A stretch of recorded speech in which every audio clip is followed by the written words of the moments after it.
in bed. Oh wait. Here. These are tight. Oh. Here. I think we're recording. I don't know. Do you know what these are in honor of? Sally, just your out, pal. I have a dark past, Lisa. Okay, good. That's my favorite kind of It really is. All right, let's do this. Okay, let's do it. Hi, Lisa. Thank you so much for coming to check out the hotel and getting in bed with me. I love it.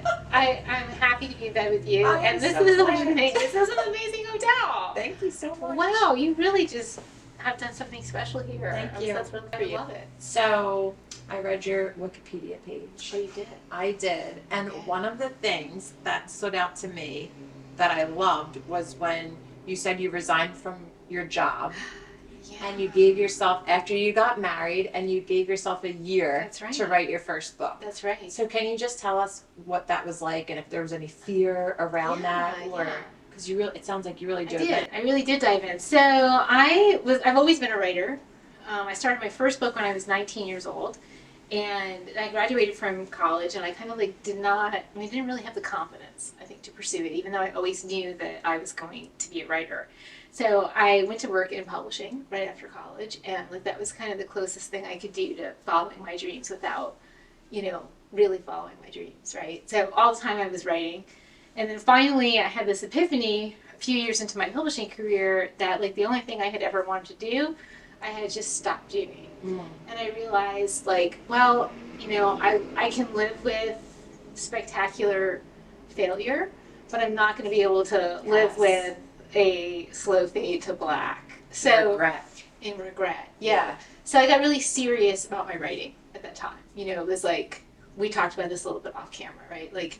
What does a writer do? She doesn't talk about writing. She doesn't talk about why she didn't write. She just writes. So from that point, I finished that first book that I started when I was 19. And then I had finished it and still wasn't totally sure what to do or how to do it. And I wound up going down to Key West. And while I was down there at Sloppy Joe's, Nice. I met my husband, Jeff. Shout out to Sloppy Joe's. Shout out to Key West and Sloppy Joe's. And, I just had this kind of Shazam, love at first sight moment with Jeff.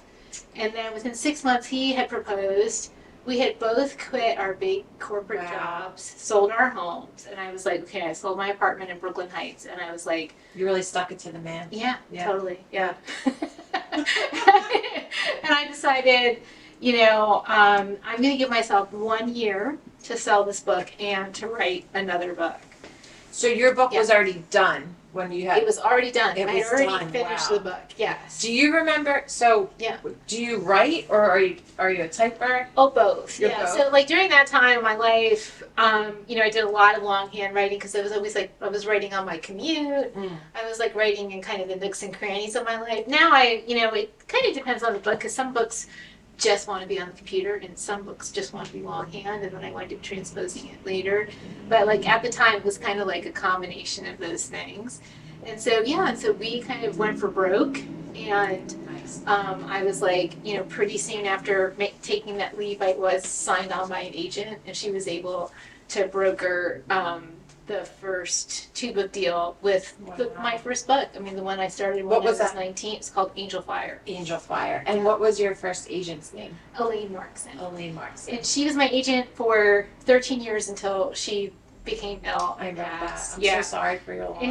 It was a devastating loss.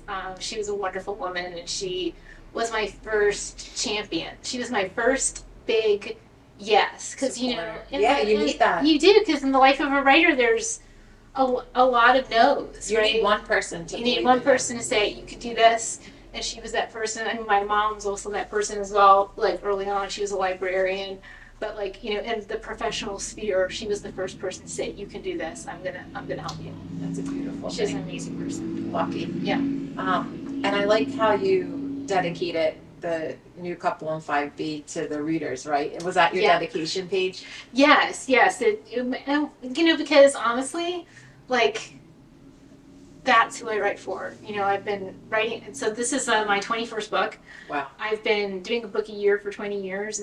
Some of those people have been reading since the very first book, and everything that I write for them, you know, because it's easy enough. You can sit in a room and write. Nobody ever reads, right? But like when you're a professional writer and you have your, you know, your body of work out there, like the people who allow your characters and your stories into their hearts and their minds, like they're as much a part of the process as what I do. Like when they open the book and start to read, like they bring something to the work as well. You've been in the game for that long. I know. First of all, you don't look old enough to Thank be you. in the game for that long.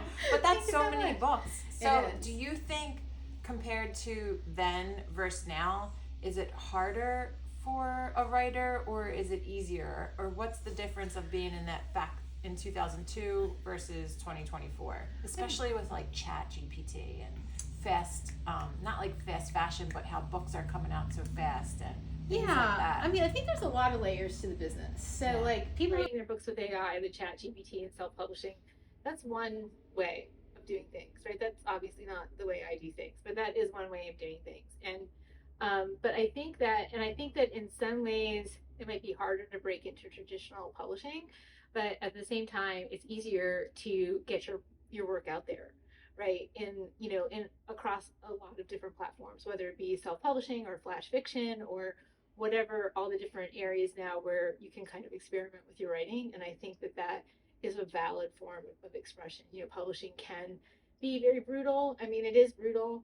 right? And that's just the nature of the beast, right? So maybe there's different ways for people to get their work out there. But you know, it's like anything that you want to do. Like if you have a story to tell, Tell tell it, right? If you have a story to tell and you have always wanted to write, then that is a valid impulse. So follow that impulse. It may or may not lead you to publishing and bestsellerdom, but sometimes it's enough just to write, just to do So that. what would Yeah. your advice be to the people listening that maybe have their story already written and they don't know what to do next? oh yeah, that's a great question. Well, first of all, if you've written a book, congratulations, because that's, Yes. because that's huge. A lot of people want to write a book and they just don't. They just don't, right? I mean, they think it's easy. They sit down and they think I have a story to tell, but they Wait, just I have a cramp in my foot. Oh my god, I need more water. It's cramp. I'm having what are they called? I'm so sorry. Charlie horse. Oh, it's Yeah. a Charlie horse. So good. That's so It was like happening, and I was like, I feel like it's not happening. Oh my god. I'm with Stretch you. it out, I've stretch been it there. out. You just stretch Wait, I your have to leg put my leg out. Yeah. We're leaving that in. There you There go. you go. Sorry. So first of all, you know, if you've written a book, congratulations, because a lot of people want to write a book or think they can write a book, but they don't do it.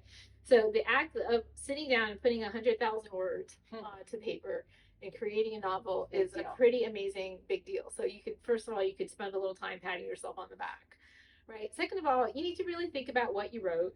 And, you know, as the writer, you're not necessarily the best judge of the work. So you want to find people who you can trust to read the work and tell you. And then you have to open your heart to comments. You know, how can I make this book better? A first draft is never a finished book, not even for me. So Have you had any books published that were read and somebody said no? Have you had any books that were hits that maybe somebody else thought wasn't a hit?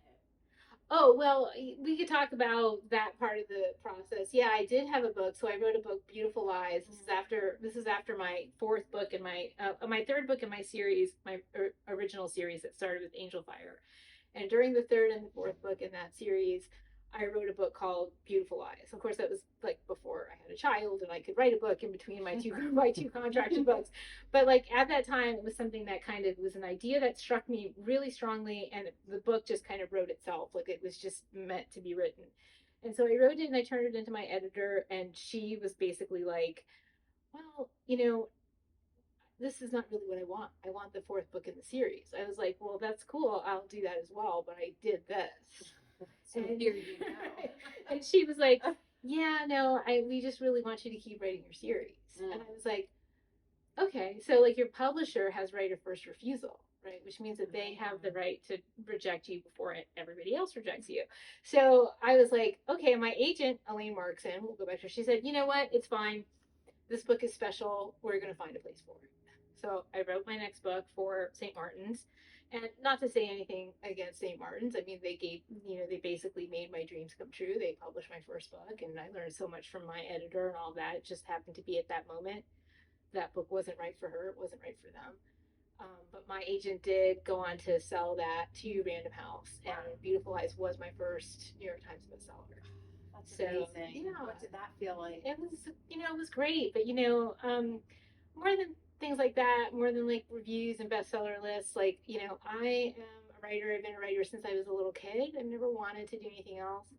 So honestly, the biggest joy for me is just being able to write every day and have that be my job. Like we walked into Walmart and there's your book on the shelf. I know. It's That's crazy. wild. I know. That is so It freaking is. cool. And now I'm in bed with you. I feel so lucky.